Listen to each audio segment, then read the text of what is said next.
Hello guys, আমি তমালিকা রয় বলছি। আশা করি আপনারা সবাই ভালো আছেন, আমিও ভালো আছি। সবাইকে শুভ নববর্ষ। পহেলা বৈশাখের একটা ভিডিও রেডি হয়ে আমি বের হই। বোনরা সবাই বাটারফ্লাই পার্কে গিয়েছিলাম। এখানে টিকিট ভাড়া ছিল জনপ্রতি 100 টাকা, কিন্তু আমার ভিতরে ঢুকে মনে হয়েছে যে টিকিট ভাড়াটা একটু বেশি, মানে জনপ্রতি 100 টাকা হলেও এখানে আহামরি কিছু নাই। বাচ্চাদের কিছু রাইড ছিল, ঝর্ণা ছিল, এগুলা আহামরি কিছু ছিল না। আর মজার বিষয় হচ্ছে যে পার্কটার নাম হচ্ছে বাটারফ্লাই পার্ক, কিন্তু এখানে কোনো বাটারফ্লাই ছিল না। এরা তো ছবি তুলতে বেশি ব্যস্ত থাকি, তাই ছবি তোলার জায়গা পাইছি, এটাই অনেক।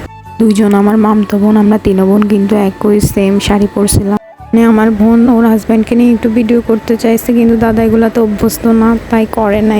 এখানে আমরা 2 বোন ভিডিও করা শুরু করছিলাম। আমরা 2 বোন সিঙ্গেল। আমাদের কথা হচ্ছে যে আমরা সিঙ্গেল তো কি হয়েছে, আমরা 2 বোন আছি, আমরা ভিডিও করব। ও এখানে ভিডিওটা ঠিক করে কমপ্লিট করতে পারে নাই, ও দাদার সাথে করতে পারে নাই কেন, আমাদের ভিডিওটাও ঠিক করে সেজন্য কমপ্লিট করে নাই। থেকে বের হয়ে ওইখানে পাশেই নেবাল, আমরা ওইখানে নেবালে গিয়ে বসছি, কিছু খাইছিলাম। বাসায় চলে আসছি। বাসায় এসে আবার রেডি হয়ে, মানে ড্রেসটা চেঞ্জ করে আবার আমরা বের হয়েছিলাম। মন্দির এলাকায় একটা নিউ ফুচকার দোকান দিছে, ওইটাতেই গিয়েছিলাম। এখানে ডেকোরেশনটা অনেক নাইস ছিল, ফুচকাটা একটুও ভালো ছিল না। ভিডিওটা এই পর্যন্ত। ভালো লাগলে ভিডিওটি লাইক, কমেন্ট, শেয়ার, সাবস্ক্রাইব করবেন। Thanks for watching.